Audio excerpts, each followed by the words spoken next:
अधुना कार्यक्रमस्य अध्यक्षपदम् अलङ्कुर्वाणां डॉक्टर बनमाली बिस्वाल महाभागाः ये अस्माभिः साकं प्राततः संलग्नाः सन्ति, यान् श्रोतुं वयं सर्वे समुत्सुकाः स्मः। एते महाभागाः केन्द्रीय संस्कृत विश्वविद्यालय देवप्रयाग स्थाने निदेशक एवं आचार्य रूपेण सेवारताः सन्ति। इमे संस्कृतस्य लब्ध प्रतिष्ठा विद्वांसः। संस्कृत साहित्य क्षेत्रस्य कोऽपि साहित्य स्वरूप न वर्तत यत्र एतानां महाभागानां लेखनीं न अप्रचलत्। एते हि महाभागैः नैकानि पुस्तकानि लिखितानि, 15 अधिकानि पुस्तकानि प्रायः लिखितानि एतैः विद्वद्भिः।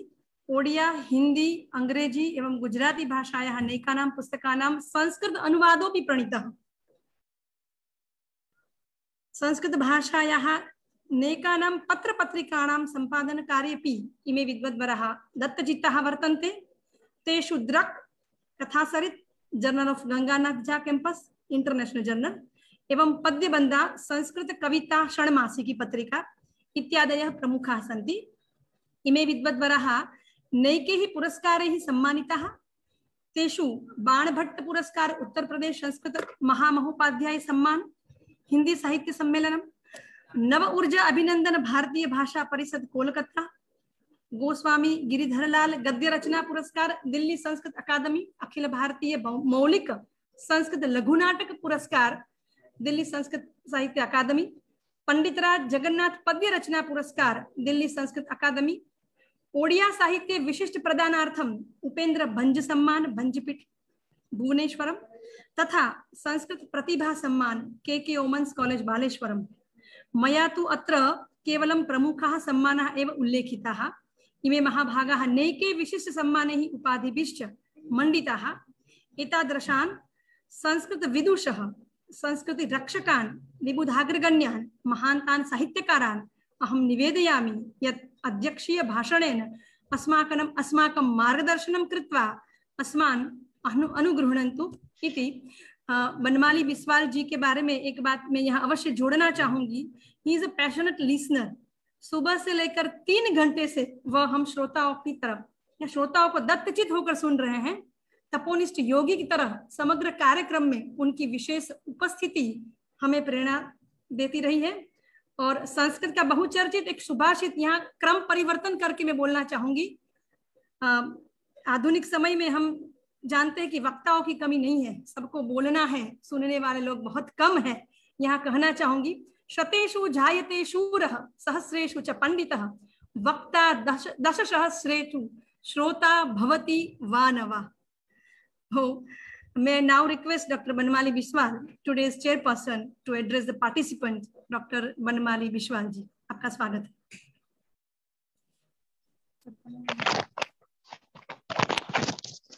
नमः सर्वेभ्यः। वागर्था विव संपृक्तौ वागर्थ प्रतिपत्तये जगतः पितरौ वन्दे पार्वती परमेश्वरौ। एतत् कालिदासीय मंगलाचरणानन्तरम् अहं प्रसंगानुकूलं स्वकीयं मंगलाचरणं षट्पद्यात्मकं प्रस्तुतोमि।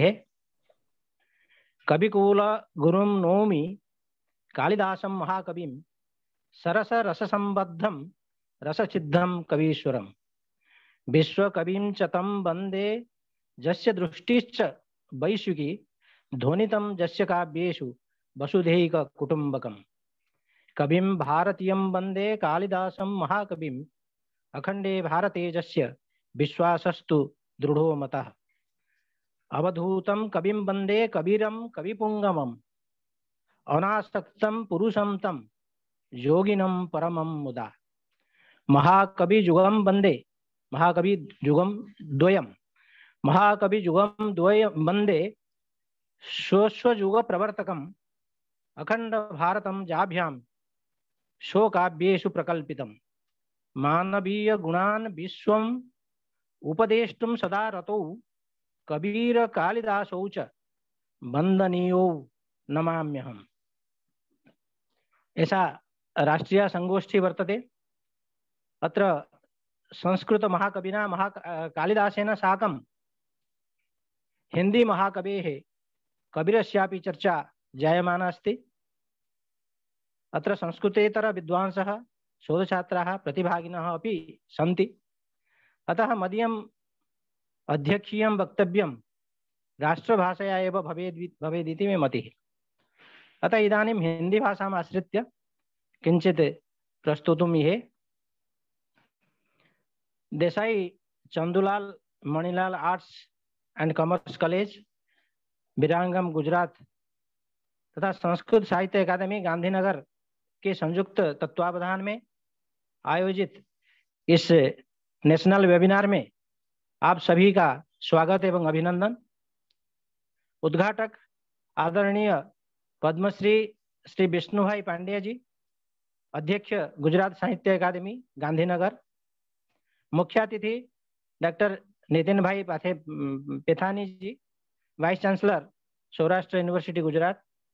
बीज भाषण करता doctor Kamal Chauksi ji, director school of language Gujarat university. सम्मानित अतिथि Shri Sevantilal Bora ji, president Viramgam Kelavani Mandal Gujarat. Coordinator doctor Preeti Pujara, DCM arts commerce college Viramgam. आमंत्रित वक्तागण डॉक्टर बुद्धेश्वर षडंगी, डॉक्टर पराग जोशी जो किसी कारण से अभी उपस्थित नहीं हो पाए, डॉक्टर राजेश व्यास जी, डॉक्टर भाव प्रकाश गांधी जी, डॉक्टर मनसुख पटोलिया जी, डॉक्टर महेश पटेल जी और इस वेबिनार में जुड़े सभी विद्वज्जन, शोधार्थी एवं प्रतिभागीगण। आज के संगोष्ठी का विषय है कालिदास और कबीर एक चिंतन। जब हम दो कवियों के व्यक्तित्व एवं कृतित्व का चिंतन एक साथ कर रहे होते हैं तो उन दोनों कवियों में कुछ साम्य वैषम्य अवश्य होते हैं, ऐसा प्रतिपादन करने का कोशिश हम लोग करते हैं। उन साम्य वैषम्यों की ओर हमारे पूर्व वक्ताओं ने हमारा ध्यान आकर्षित किया है। विशेषकर विष्णु भाई जी ने कहा कि कालिदास और कबीर में कोई समानता ही नहीं है, किंतु कबीर और तुलसीदास में तुलना की जा सकती है। पर बीज वक्ता और आमंत्रित वक्ताओं ने अनेक उदाहरणों के माध्यम से कालिदास और कबीर के साहित्य की तुलना भी की है। अतः मेरे लिए कुछ विशेष बचा भी नहीं है। वस्तुतः मैंने अध्यक्षता करने की इसलिए भी स्वीकृति दी थी ताकि मुझे कुछ विशेष बोलने की आवश्यकता न पड़े। पूर्व वक्ताओं ने मेरे दायित्व को अत्यंत लाघव कर दिया है। अतः मैं सबसे पहले इस विषय को कुछ इस प्रकार संक्षेप करना चाहूंगा। अब जानते हैं दोनों के नाम के आगे दास शब्द लगा हुआ है, कालिदास ये कबीरदास। वो कारण जो भी है और कालिदास क्यों है, कबीरदास क्यों है, हम इसकी चर्चा नहीं कर रहे हैं। प्रसंगतः चर्चा कर भी सकते हैं। दोनों भी काशी से जुड़े हुए। जहां कबीर काशी में जन्मे हैं तो कालिदास ज्ञानार्जन के लिए काशी में रहे हैं और ऐसा प्रमाण भी मिलता है। दोनों महाकवि रहे हैं, साहित्याकाश के दोनों ही देदीप्यमान नक्षत्र रहे हैं। दोनों को कविकुल शिरोमणि, कविकुल चूड़ामणि, कविकुल चक्रवर्ती, कविकुल गुरु आदि उपाधि से अलंकृत किया जाता है। एक को संस्कृत के प्रसंग में तो एक को हिंदी के प्रसंग में। बाल्यकाल में मूर्खता दोनों में ही रही है। कबीर तो निरक्षर होने का जिक्र स्वयं ही करते हैं। इसी प्रकार दोनों ही सरस्वती के या काली के प्रसाद से महाकवि बने हैं। कालिदास काली के भक्त भी थे और सरस्वती के का वर इनको प्राप्त था। और जो निरक्षर होकर के महाकवि बन सकते हैं, कबीर जैसे कवि हैं, उनको सरस्वती का वर तो स्वतः ही प्राप्त था। दोनों ही घुमक्कड़ रहे हैं, समग्र भारत को देखा परखा है। दोनों समाज सुधारक रहे हैं।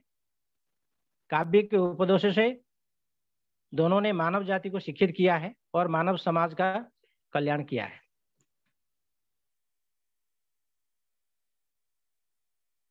किसी ने दोनों वक्ताओं को प्रकृति कवि कहा है।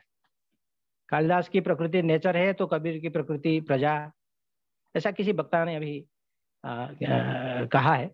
पर मेरा मानना है कि कालिदास भी प्रजा के कवि भी हैं, तो प्रजा के कवि दोनों हैं।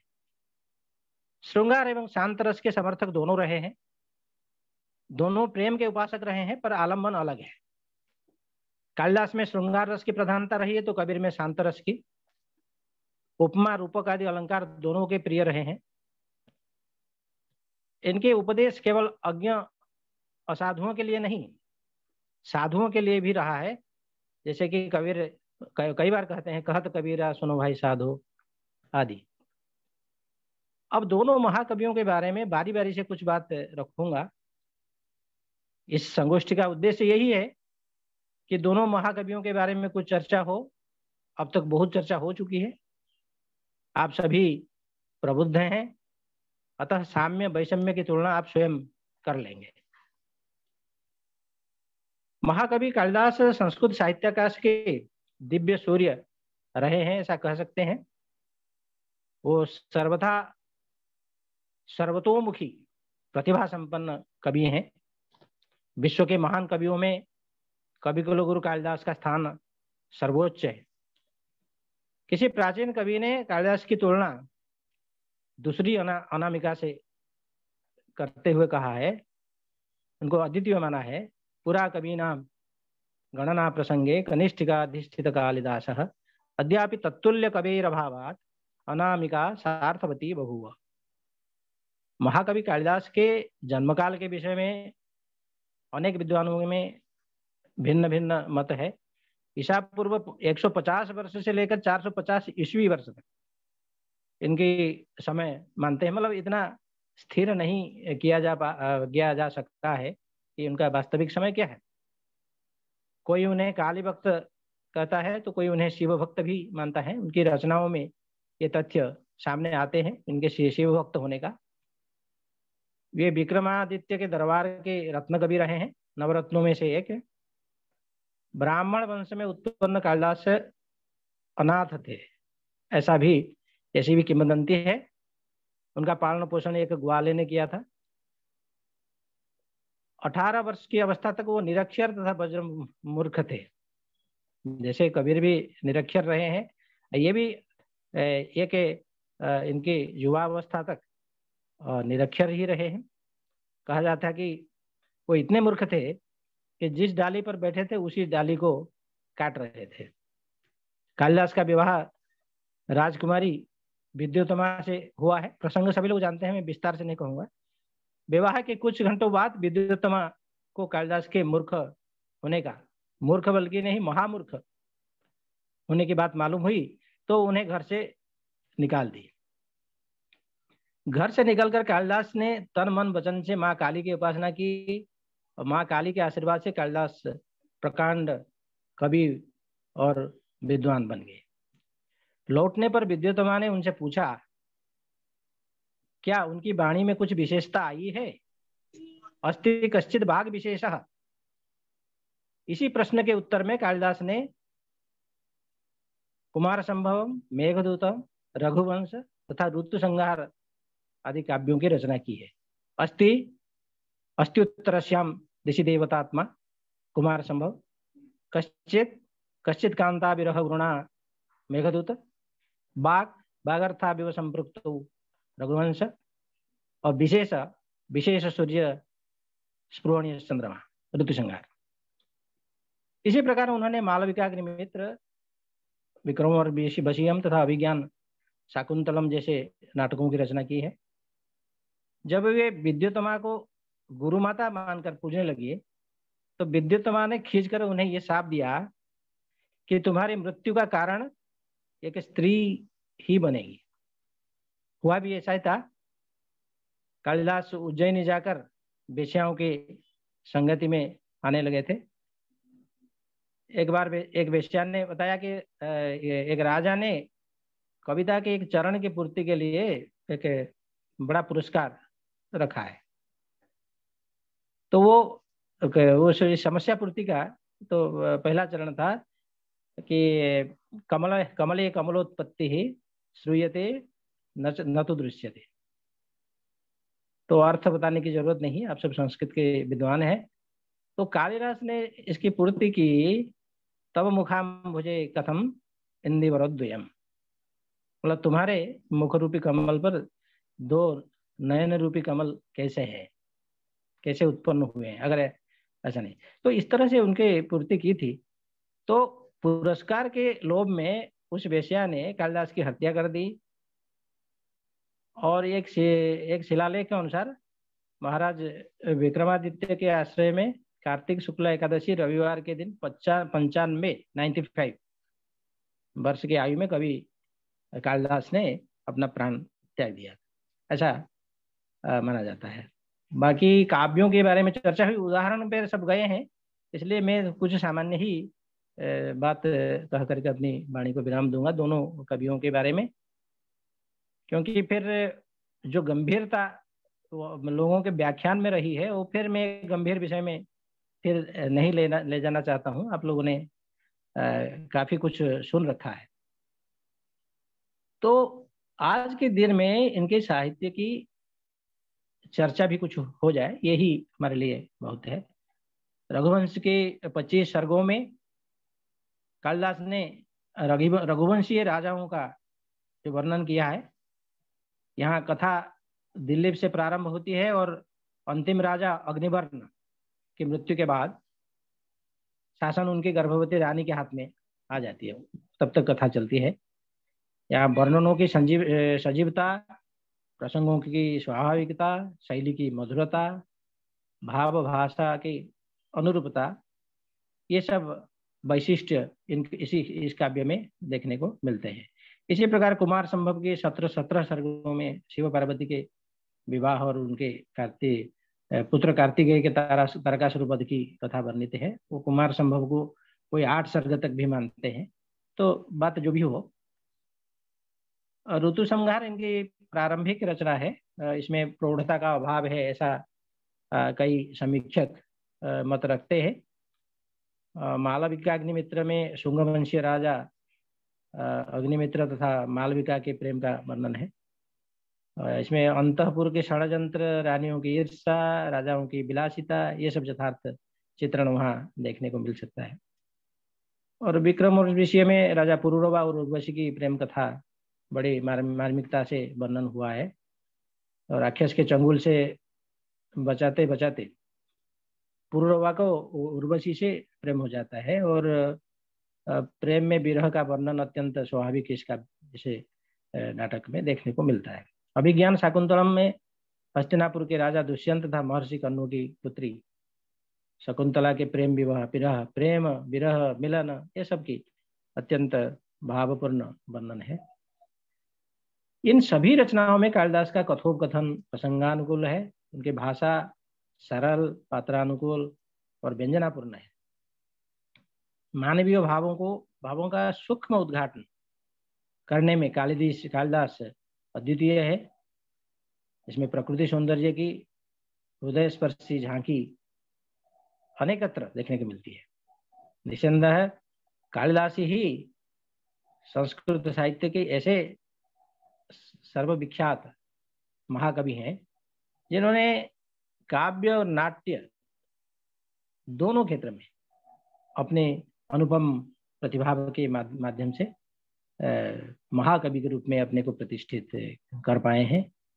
कालिदास की रचनाओं की काव्यशैली अपने उच्चतम शिखर पर पहुंची हुई है, क्योंकि कालिदास की कविता में भावना का प्राधान्य है, अलंकरण का नहीं।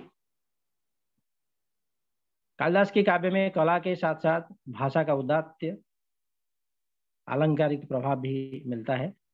तो इसलिए कालिदास को अनेक समीक्षकों ने कालिदास की तुलना शेक्सपियर से करते हैं। कालिदास ने भारत की पौराणिक कथाओं और दर्शन को आधार बना करके अपनी रचनाएं की है। कालिदास अपनी अलंकार युक्त सुंदर, सरल और मधुर भाषा के लिए विशेष रूप से जाने जाते हैं। और उनका ऋतु वर्णन, प्रकृति वर्णन ये बेमिसाल है और उनकी उपमाएं ये भी अद्वितीय है। संगीत उनके साहित्य का प्रमुख अंग है और रस का सृजन करने में उनकी कोई उपमा नहीं है। तो विशेष कहने की आवश्यकता नहीं है। माधुर्य और प्रसाद का परम परिपाक भाव की गंभीरता तथा रस निर्झरणी का अमंद प्रवाह, पदों की स्निग्धता और वैदिक परंपरा की महनीयता, इनके साथ साथ आर्ष काव्य की जीवन दृष्टि और गौरव, इन सब का एक ललित सन्निवेश समावेश कालिदास की कविता में देखने को मिलती है। इसके साथ ही वे भारत की इस धरती से गहरे अनुराग रखने वाले कवि हैं। पूरी संवेदना उनके काव्यों में व्यक्त होती है अपने राष्ट्र के प्रति, जो अनन्य है। कालिदास के समय तक भारतीय चिंतन परिपक्व और विकसित हो चुका था। षड दर्शन तथा अवैदिक दर्शनों के मतांतर और सिद्धांत परिणत रूप से हमारे सामने आ चुके थे। दूसरी ओर आख्यान, उपाख्यान और पौराणिक वाङ्मय का जन जन में प्रचार हो चुका था।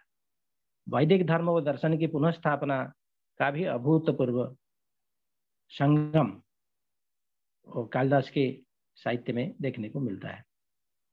और सभी शास्त्रों के ज्ञाता वो थे। ज्योतिष, गणित, आयुर्वेद आदि विभिन्न विद्याओं का प्रतिफलन उनके साहित्य में देखने को मिलता है। कालिदास की कवि चेतना ने चिंतन तथा ज्ञान विज्ञान की इस सारी परंपरा को विकास कर रखा है। तो कहने का ये नहीं है, आवश्यकता नहीं है कि अपने समकालीन समाज और जीवन को भी उन्होंने देखा परखा और इन सबको उन्होंने अपनी कालजाई प्रतिभा के माध्यम से अपने काव्यों में अभिव्यक्त किया है, जो अपने अद्वितीय सौंदर्य और हृदयावर्जता के कारण युग युग तक सभी पाठकों को आकर्षित करते रहे। तो अब कालिदास के बारे में अधिक बोलने का अवसर नहीं है, क्योंकि समय इतना हमारे पास नहीं है। और कुछ कबीर के बारे में, कबीरदास के बारे में भी बात करना है। भक्तिकालीन निर्गुण काव्यधारा के कवि कुल शिरोमणि एवं समाज सुधारक कवि कबीरदास जी का जन्म ज्येष्ठ शुदी पूर्णिमा सोमवार संवत 1456 को हुआ था। कबीर के जन्म के संबंध में कहा जाता है कि वे एक विधवा ब्राह्मणी की संतान थे, जिसे लोकलाज के भय से उनकी माता ने लहरतारा, जो वाराणसी में है, लहरतारा के तालाब के पास इनको छोड़ दिया था। उधर से गुजर रहे नीरू और नीमा नामक जुलाहा दंपति, उन्होंने उनको घर ले गए थे। और वो निसंतान थे, इसलिए उन्होंने उनका कबीर का पालन पोषण किया। और वो कालांतर में कबीर जी भी वही कौलिक वृत्ति में जुलाहा व्यवसाय में लग गए। कबीर जी के विषय में ये भी कहा जाता है कि उनका विवाह लोई नामक एक महिला से हुई थी, और जिनसे उनको कोई हमारे पूर्व वक्ता भी कह रहे थे, कमाल और कमाली नामक 2 संतान हुए थे।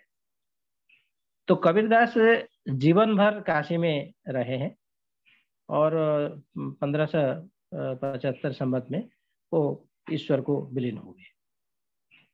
कबीरदास की वाणी का संग्रह बीजक कहलाता है, जो कि साखी शब्द रमैनी का संग्रह है।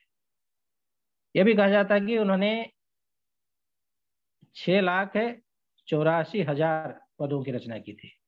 अब ये अभी मेरे लिए कह पाना कठिन है कि ये समग्र रचना अभी उपलब्ध है या उनमें से कितनी की उपलब्धता है, ये हम अभी डाटा नहीं दे सकते हैं। लेकिन इतनी रचना उन्होंने की है, ऐसा इतिहासकार बताते हैं। कबीर जी ने अपनी साखियों में संसार के सत्य को लिखा है।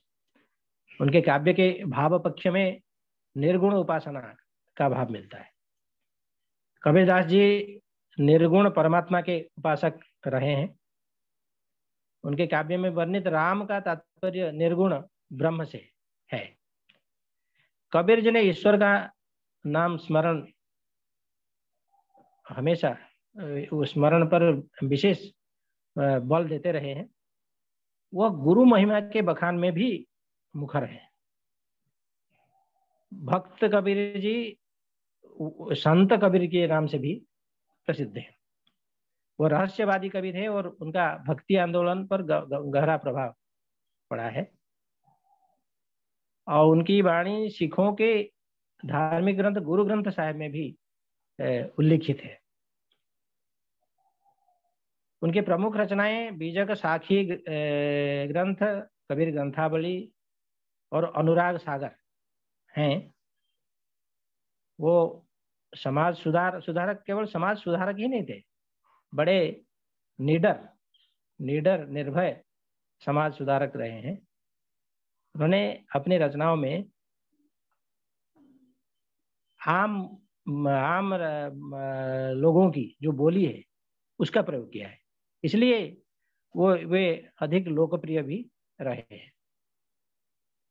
कबीर की भाषा को देखेंगे, वो कोई परिनिष्ठित भाषा आपको नहीं लगेगी। उनकी भाषा में अरबी, फारसी, उर्दू, राजस्थानी, बुंदेली, ब्रज तथा अवधी भाषाओं का मिश्रण देखने को मिलता है।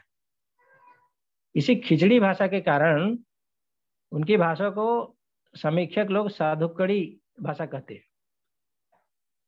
हजारी प्रसाद जी ने उन्हें वाणी का डिक्टेटर माना है, मतलब वो एक छत्र जैसे प्रभुता उनकी वाणी पर रही है। कबीर ने अलंकार योजना के अंतर्गत अनुप्रास, उपमा, रूपक, अन्योक्ति एवं दृष्टांत आदि अलंकार का बड़ा ही सहज प्रयोग किया है। छंद योजना में भी कबीर पीछे नहीं थे। दोहा, शब्द, रमैनी आदि छंदों का प्रयोग उन्होंने किया है। शांत और श्रृंगार रस का प्रयोग उन्होंने किया है, जैसे कि हमने अपने वक्तव्य में शुरुआती में कालिदास और कबीर के बीच की तुलना करते हुए बताया था। जो साहित्य की जो शब्द शक्तियां होती हैं, अभिधा, लक्षणा, व्यंजना, 3 प्रकार की, इन सब का प्रभुत प्रयोग कबीर ने भी अपनी रचना में की है। कबीरदास अपने युग के प्रवर्तक कवि थे।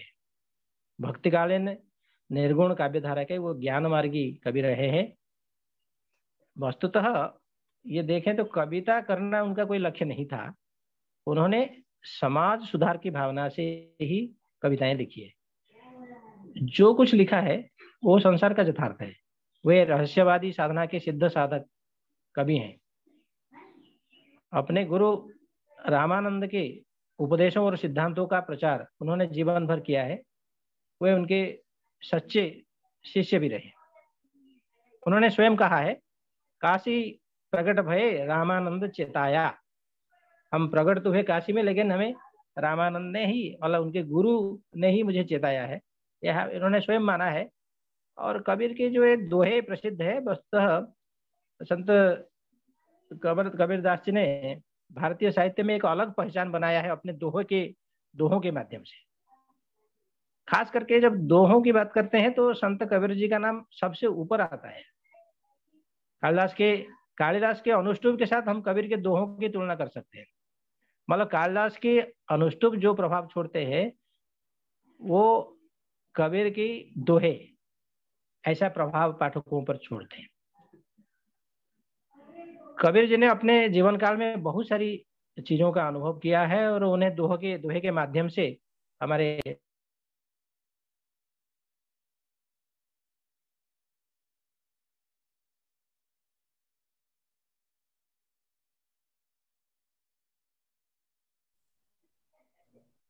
वो प्रतिपाद्य विषय उनका रहा गुरु महिमा, साधु महिमा, आचरण की महिमा, सदाचरण की महिमा, संगति की महिमा, सेवक की महिमा, भक्ति की महिमा, व्यवहार की महिमा, उपदेश की महिमा, शब्द की महिमा आदि अनेक विषयों की महिमा इन्होंने प्रतिपादन की है। लेकिन सभी विषयों पर चर्चा करना संभव नहीं है। हम केवल गुरु महिमा पर कुछ विशेष बात करके 2-4 मिनट में अपने वक्तव्य को विराम देंगे। पर लेकिन गुरु महिमा के बारे में बोलने से पहले कुछ जो सामान्य बातें हैं उनकी काव्यों का उसको बताना चाहूंगा। कबीर ने जाति पांति तथा छुआछूत का विरोध करते हुए लिखा है, जाति न पूछो साधु की, पूछ लीजिए ज्ञान, मोल करो तलवार की, पड़ी रहन दो म्यान। इसी प्रकार अहिंसा पर बल देते हुए उन्होंने कहा है, बकरी खाती पात है, ताकि काढ़त खाल, जे नर बकरी खात है, तिनको कौन हवाल। मन की शुद्धता पर बल देते हुए उन्होंने कहा है, नहाए धोए क्या भया, जो मन मैल न जाए, मीन सदा जल में रहे, धोए बास न जाए। बाह्य आडंबरों का विरोध करते हुए कबीर जी ने हिंदू मुस्लिम दोनों धर्मों की बुराइयों को सामने रखा है, जिसमें माला फेरना, केश मुड़ाना, छाप तिलक लगवाना, समाधि लगाना, रोजा रखना, अजान देने जैसे बाह्य आडंबर का उन्होंने आलोचना की है। मुंड मुंडाए हरि मिले तो मुंडू सो बार, मन को काहे नहीं छे जामे विषय विकार। माला फेरत जुग जुग गया, गया ना मन का फेर, कर का मन का डालिए, मन का फेर। दिन भर रोजा रखते हैं, रात हनते हैं गाय, यह खून कैसे बंदगी, कैसे खुशी खुदाएं। इस तरह अजान देने पर उन्होंने कहा कि कांकर पांथर जोड़ के मस्जिद लई चुनाए, ताचिड़ मुल्ला बांग दे, बहरा हुआ खुदाए। धार्मिक समन्वयवाद पर बल देते हुए उन्होंने हिंदू मुसलमान को एक ईश्वर का संतान बताया है। उनकी कविताओं में उनके रहस्यवादी चेतना के अनुरूप माया मोह का विरोध भी मिलता है। कबीर पढ़े लिखे नहीं थे, उन्होंने स्वयं ही कहा है, मसी कागज छुओ नहीं, कलम गही नहीं हाथ। कबीर की वाणी उनके शिष्यों के द्वारा अनेकत्र संग्रहित रहा है। गुरु महिमा पर जो विशेष थोड़ा 2000 कुछ पद्य सुना करके मैं अपने वाणी को विराम दूंगा। गुरु महिमा पर बल देते हुए उन्होंने ईश्वर की सत्ता एवं महत्ता से गुरु को श्रेष्ठ बताया है। जैसे गुरा गोविंद दो खड़े, काके लागू पाए, बलिहारी गुरा उनकी गोविंद दियो बताए। तथा सतगुरु की महिमा अनंत अनंत किया उपकार, लोचन अनंत अघाड़िया, अनंत दिखावन हार। गुरु समान दाता नहीं जाचक, शीश समान, तीन लोक की संपदा, सो गुरु दिन्ही दान। मतलब गुरु के समान कोई दाता नहीं और शिष्य के समान कोई जाचक नहीं है। त्रिलोक की संपत्ति से भी बढ़कर ज्ञान दान गुरु ने ही किया है। गुरु कुमार शीश कुंभ है गढ़ी काढ़े खोट, अंतर हाथ सहार दे, बाहर वाहे चोट।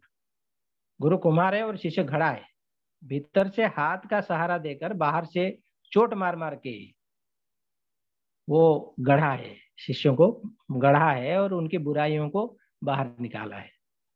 गुरु सो ज्ञान जो लीजिए, शीश दीजिए दान, बहुतक भोदू बही गए, सखी जीव अभिमान।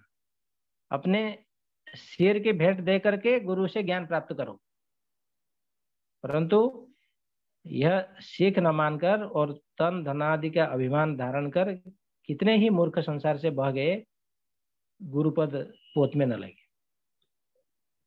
गुरुपद रूपी पोत उनके हाथ नहीं लगे। गुरु को सिर रखिए चलिए, आज्ञा माही, कहे कबीरता दास को, तीन लोकों भय नाही। अगर गुरु को अपना सिर मुकुट मानकर उसकी आज्ञा में चलेंगे तो कबीर का मानना है कि ऐसे शिष्य सेवक को तीनों लोकों से कोई भय नहीं है।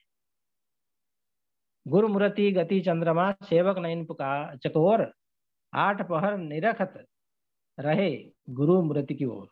गुरु की मूर्ति चंद्रमा के समान और सेवक के नेत्र जो है चकोर के समान है। अतः 8 पहर गुरु मूर्ति की ओर आप देखते रहे।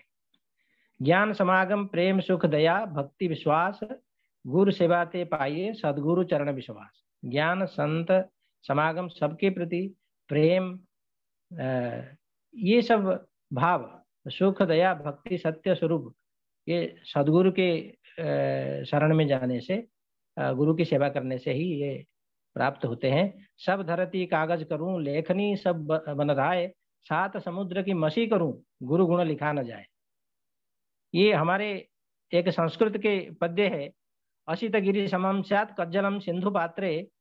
ये इस सुभाषित का यहाँ प्रभाव है, कबीर के ऊपर है। सतगुरु के बारे में भी, केवल गुरु नहीं सतगुरु के बारे में भी उन्होंने बहुत चर्चा की है। सतगुरु मिला जो जानिए, ज्ञान उजाला होए, भ्रम का भांडा तोड़ी करी, रहे निराला होए। सतगुरु मिल गए, यह बात तब जाने जब तुम्हारे हृदय में ज्ञान का प्रकाश हो जाए, भ्रम का भंडा फोड़कर निराले स्वरूप ज्ञान को प्राप्त हो जाए। तो इस तरह से बहुत सारी बातें हैं। यह सतगुरु उपदेश है जो माने प्रतीत, कर्म भरम सब त्यागी के, चले सो भव जल जीत। यही सतगुरु का यथार्थ उपदेश है। यदि मन विश्वास करे, सतगुरु उपदेश के अनुसार चलने वाला कर्म भ्रम त्याग कर संसार साग से तर सकता है। यही खोजत ब्रह्मा थके, सुर नर मुनि और देव, कहे कबीर सुन साधवा, करो सतगुरु की सेवा। जिस मुक्ति को खोजते हुए ब्रह्मा, सुर नर मुनि और देवता सब थक गए, ये संतों उसकी प्राप्ति के लिए सदगुरु की सेवा करो, ऐसा कबीर जी कहते हैं। वस्तुत कबीर की सभी दोहे एक एक सुक्ति के रूप में आप इसको ले सकते हैं। पोथी पढ़ पढ़ जग मुआ, पंडित भया न कोय, 2.5 अक्षर प्रेम का पढ़ा सो पंडित हो। ये प्रसिद्ध है। बहुत सारे प्रसिद्ध सुक्तियों का उल्लेख हमारे पूर्व वक्ताओं ने किया है। और कैसे इनकी जो सुक्ति, ये दोहे है, ये एक सुक्ति का रूप ले लेता है।